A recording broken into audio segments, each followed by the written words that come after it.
What is going on today, guys? AU here, and today we're bringing the team that I actually used in Victory Road's Spring Challenge this past weekend.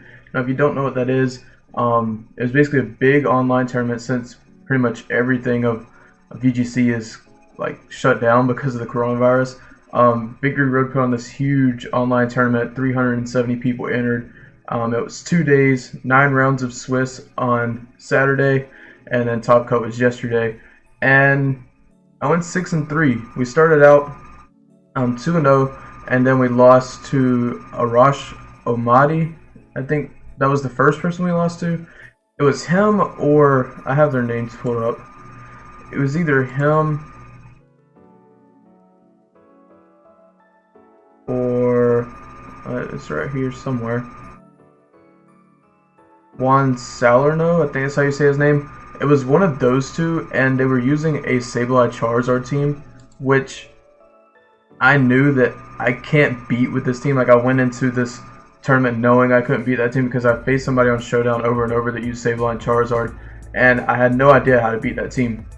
But before we get into more about the team, if you are new here, subscribe, because I'm putting out videos like this every single day. Tomorrow we're gonna have the battle video of this team going up, and then Wednesday and Thursday I actually have 2 viewer teams that I'm going to be using. And if you do want me to use your team, tweet it to me. My Twitter is on the screen right now and in the description, so check that out. But basically, so I lost when I went 2-0, and then I lost my first game, and then after that I made it to 5-1. So I won my next 3 games, made it to 5-1, and I lost again, and it was either to Arash or the same guy, whichever one I didn't face with the Charizard and Sableye team, I lost to then.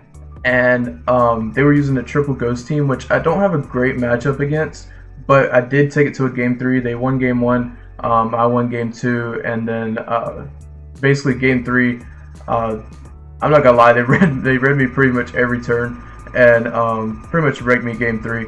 But that's how it goes. And then I won my next game, so I was 6-2. I had to play all 9 rounds to try to see if I top cut. And then we get to our last match, and it was against a guy named Yuki Zaninovic. I'm probably butchering that, but his first name was Yuki, I can tell you that much. But he was using basically Japanese sand teams, Tyranitar, Excadrill, Togekiss. He had Incineroar, and then he had Dusclops, and I don't remember the last Pokemon. But basically, I won game 1.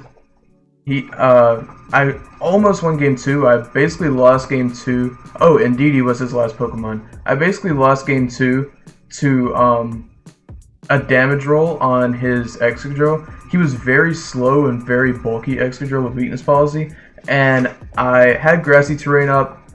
I had my Life Orb Venusaur. I fake Tears his Excadrill, and it still was a roll on his Excadrill, and it was Max Overgrowth too. It wasn't even Leaf Storm, it was Max Overgrowth, and it was still a roll on his Excadrill to get that KO. And sadly, we didn't get the roll, we didn't get the KO, and then he was just able to do too much damage to my Venusaur after that for me to bring that game back and win it. But then game 3, it actually came down to last hit, last Pokemon, and he took it home, because around the game I got Rock Slide flinched, I missed a Hammer Arm, I missed a crucial Rock Slide, and then he had Protect on his Indeedee, and he never showed Follow Me, so I don't think he had Follow Me, which kind of threw my game plan off a little bit.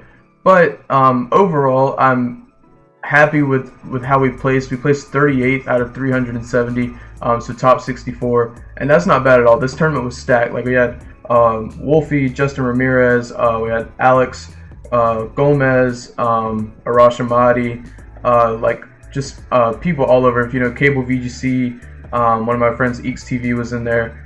You know, another one of my friends, Al-Qaeda, he's the one that gets number 1 on the ladder a lot. Like, this tournament was stacked, and it had a lot of good players, and we really performed a lot better than what I thought we were going to, especially after I lost that game 1. Or I lost the 1 game pretty early on in round 3. So I was surprised, and it kind of got me to where I do want to do a little bit more of these online tournaments. I know Wolfie and A-Drive are putting on like a circuit kind of. It's like 8 weeks long or something like that, and then who is it that does the Rose Tower? Rose Tower is having another invitational this weekend that I might be playing in, so we'll have to see what I take there. But I just want to kind of give you an update on how I did in the tournament, and now we'll get into the team. Now you can see it here already. It's been on the screen this whole time. We have GMAX Hatterene with Baviri Berry and Magic Balance, Psychic, Dazzling Gleam, Trick Room, and Mystical Fire. And then just 252 HP, 252 special attack, and then 4 and whatever else. So basically this team I've been playing with for about a week. Like I didn't have a lot of practice with this team going in. I kind of knew the ins and outs of it a little bit, but not as much as I should have. And basically this team was made around GMAX Hatterene and Liepard. These were the two Pokemon that I really wanted to make the core. Wolfie had the Reuniclus Liepard team that he got second in Collinsville with, and then GMAX Hatterene came out, and I really think GMAX Hatterene is just like, it's busted. It's so good. If you don't know what it does, it's GMAX move, GMAX Smite, has the chance to confuse both Pokemon. Now it doesn't always confuse both Pokemon, but it does have the chance. And the reason this is so good is even if they do set up Misty Terrain doesn't block confusion. They have a 33% chance to hit themselves in confusion every turn. And you pair that with Rhyperior. So Rhyperior here we have Weakness Policy, Solid Rock, Rock Slide, High Horsepower, Hammer Arm, and Protect. I got this spread off of Pikalytics. I don't know why there's 68 HP EVs and why there's 188 special defense EVs. I know his special defense is very, very bad. So I saw a spread with special defense investment and I took it. That's basically how that went. But we have Weakness Policy here. Like I said, Rock Slide. So we pair the confusion from GMAX Smite with Rock Slide from Rhyperior. Now I will say, throughout this tournament, I think every single one of these Pokemon were brought to an even amount of games. Like I don't think I overused GMAX Hatterene. I don't think I overused the Dynamax Rhyperior. Like there's matchups where every single Pokemon is used and you have to utilize every single Pokemon in that matchup correctly. But I will say the two main Dynamax Pokemon are actually Hatterene and Venusaur. So what you do with GMAX Hatterene, you get confusion, you bring Rhyperior in the back and pair that with Rock Slide flinches. Rock Slide flinches plus confusion gives you a really good chance that hacks are going to go in your way. You'll either flinch them or they'll hit themselves in confusion, and it's a really low chance that they will break out of that, so that makes that combo really strong. Now the reason I wanted to go with Liepard and Hatterene, or GMAX Hatterene, is because basically the same, like I said, the same thing Wolfie was doing. You have Fake Out, Fake Tears, Foul Play, and Copycat. Copycat is such a good move. Now I'm going to go into a little bit more what it does with GMAX Hatterene, but just to give you an idea, even if you aren't running this combo, Copycat still is a pretty good move. I had this round where I was up against a Lapras team. They had Dusclops with Rock Tomb to proc their weakness policies, or their Lapras' weakness policy, and lower their speed and Trick Room.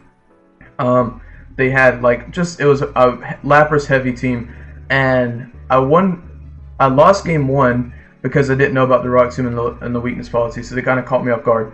Game 2, I led with my Venusaur and my Liepard because Fake Tears plus Max Overgrowth actually OHKOs GMAX Lapras, but they didn't lead Lapras, so then I had to do some shenanigans, switch some Pokemon out, save Venusaur for later, and I ended up winning that game 2. Now game 3, I completely demolished them because I remembered that Copycat is gonna wreck their whole strategy. So basically, Trick Room has negative priority. Trick Room is always gonna go last in any given turn, which means that it's going to be the next used thing on the field as long as nothing protects or nothing follow me's or fake outs or anything.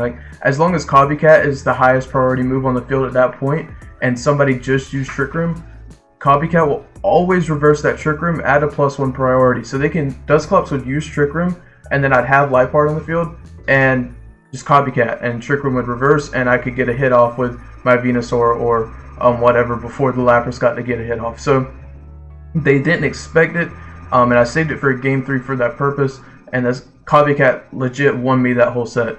And so you probably are familiar with the Copycat strat with GMAX Hatterene. So what GMAX Hatterene does is Trick Room turns into Max Guard, which when you Max Guard, you can Copycat that Max Guard and get Trick Rooms. So then next turn, Hatterene is the fastest thing on the field because you set up Trick Room, you have Torkoal and Rhyperior in the back. blah blah blah blah blah. But basically what you do is you bring Lipard, you lead Lipard Hatterene, you fake out something, and you hit something with G-Max Smite, confuse both of them. The next turn you max guard, Trick Room, or max guard and Copycat to set up Trick Room, and then the next turn you're fake tearsing and you're killing something with G-Max Smite, G-Max, what's it called, Mindstorm or whatever, right? So that's basically the combo between Lipard and Hatterene. Now it doesn't always work. Like I said, things like Fake Out, Follow Me, trying to think if there's anything else with a higher priority that you usually see. If anything else is slower than Hatterene and they protect, then Copycat won't it won't copy Trick Room, because if they're slower, say there's a Torkoal on the field and Hatterene max guards and then Torkoal protects, because Hatterene's faster, its max guard will go before the protect, and then Copycat will try to copycat Torkoal's protect. So like slower protects are something to watch out for too, but I didn't actually run into any of those and I didn't have to worry about it. But yeah, it was just super strong, and you pair that with Rhyperior or Torkoal in the back. We have Torkoal. We actually just ran Charcoal. I know a lot of people are running Choice Specs or something like that. I just ran Charcoal. I like the ability to be able to switch to Solar Beam, which actually came in clutch because I ran into a lot of Gastrodons, a lot of Rhyperiors and things like that I needed that Solar Beam for. But we have Eruption, Heat Wave, Solar Beam, Protect. Basically just max HP, max special attack. All my Trick Room Pokemon literally have no speed. I know some people run speed investment on Rhyperior. I wasn't running into any of that. I didn't run any speed investment on my Torkoal, anything. Like, this is just the hardest Trick Room team I've ever built. And if you've been around the channel, I don't usually play hard Trick Room. It's not my play style, but I like this team a lot. And then we have Dusclops with Eviolite, Frisk, Trick Room, Brick Break, which was my tech against Lapras. It helped against that Lapras match, and it also procs Rhyperior's weakness policy, and then Pain Split and Helping Hand. Now, I thought about Nightshade, but I really like Pain Split and I really like Helping Hand. If you changed anything, I would change Pain Split to Nightshade, but I would always keep Helping Hand. This came in clutch so many times. I think even Helping Hand and Max Overgrowth kills Lapras, but I feel like it's a roll. I think I remember it being a roll. But there were plenty of games where I did Helping Hand and Max Overgrowth of Lapras, G-Max Lapras, and Oko it. But Helping Hand, basically, if you lead G-Max Hatterene and Lipard and you don't have a reliable way to set up Trick Room, you bring Dusclops in the back. Dusclops set up Trick Room, and then it can Helping Hand Dazzling Gleams, it can Helping Hand Eruptions, it can Helping Hand Rock Slides. Like, all the spread damage on this team, plus Helping Hand, is insanely strong. And it basically, Helping Hand Dusclops carried me a lot of the games. There was one of the games against the Triple Ghost team. They had a Gastrodon with Yawn and a Togekiss with Yawn. So they yawned my Dusclops, and I was asleep for 3 turns. Had my Dusclops woke up 1 turn earlier and got a Helping Hand off, I would have won the game. I would have been able to KO the Gastrodon and the Indeedee at the same time, and all they had in the back was a Tyranitar, and I had Torkoal in the back to come in and change the weather if I wanted it to. But that's just saying how helpful Helping Hand actually is. Like, it can win you, and it can win you some games, and if you don't have it, it can lose you some games. So that's basically the thought process behind that. And then the last Pokemon, which I actually think is probably the real MVP of this team, is Venusaur. We're running Life Orb, we're not running Focus Sash. We have Chlorophyll, Leaf Storm, Sludge Bomb, Earth Power, and Sleep Powder. And I actually was not running max speed. I didn't think I needed max speed. I wanted as much damage out on this Venusaur as I could, so I ran Modest. I barely clicked Sleep Powder the whole tournament. If I led Venusaur, I was pretty much Dynamaxing it. I think out of all my games with this team, out of like, let's see, I played like 24 yesterday, plus the 80 or so that I've played before this. So out of the 100 games with this team, I think I've probably clicked Sleep Powder less than 10 times. What happens is you lead Venusaur, and you lead... My most common lead with Venusaur was Venusaur and Lipard. Being able to fake out, fake tears, or foul play to help break sashes or something like that was really helpful for Venusaur, and a lot of times I didn't really need that speed because Venusaur is super bulky to begin with, so it could eat a hit, deliver a hit back, and then if I wanted speed on the second turn, I could just hard switch in Torkoal for Lipard and get that speed and KO something. But I barely clicked Sleep Powder, and a lot of people expect you to. I had one game against somebody. The only reason I won the game was because they led with they led something plus Chandelure. Excuse me. They led, I think it was Durant plus Chandelure, and I led Venusaur and Liepard.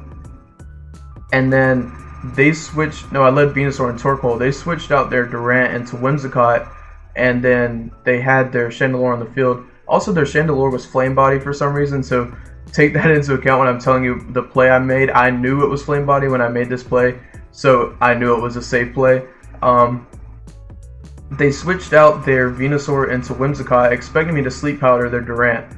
But what actually happened was I maxed my Venusaur, I maxed Quake Chandelure, they had a Sash, and since they switched in Whimsicott, I was able to Heat Wave, take out the Chandelure Sash, and take out the Whimsicott since it didn't have the Sash. So just in that one play of them expecting me to Sleep Powder, messed up their whole game plan, and a lot of people will expect Venusaur to Sleep Powder if you lead it. And like I said, there are a lot of times Sleep Powder is probably the best play you can go for. Like against the Triple Ghost team, I had to Sleep Powder. I really didn't have any other out of beating that team except for landing Sleep Powders and putting them to sleep, because they could OHKO my Dusclops if they Shadow Sneak their Dragapult. They could OHKO my Hatterene if they Shadow Sneak their Dragapult. They could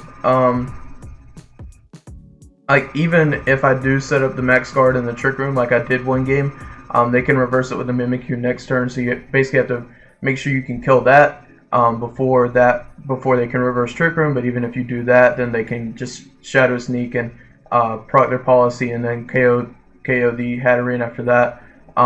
But yeah, that's like a really hard matchup, and basically sleep is my out. Like, I need the Dragapult to be asleep, and I need the Mimikyu to be asleep, and then I need to switch in Dusclops, set up Trick Room, proc Rhyperior's Policy, and sweep the team. But that didn't really happen against Arash, at least. But yeah, like I said, I barely clicked Sleep Powder. Venusaur is pretty much a Dynamax Pokemon. Its output is insane paired with Fake Tears, and a lot of the times I'll leave Venusaur Liepard and have Dusclops and Torkoal in the back. If Liepard goes down and Venusaur is still putting in work, I'll bring in Dusclops and I'll just click Helping Hand. I won't even worry about clicking Trick Room. I'll click Helping Hand and sweep the rest of people's teams. But yeah, that's pretty much the team. I rambled on a lot about it, but it's just got a lot of really cool synergies inside of it, and I think it's definitely one of the most fun teams I've played with and that I've made.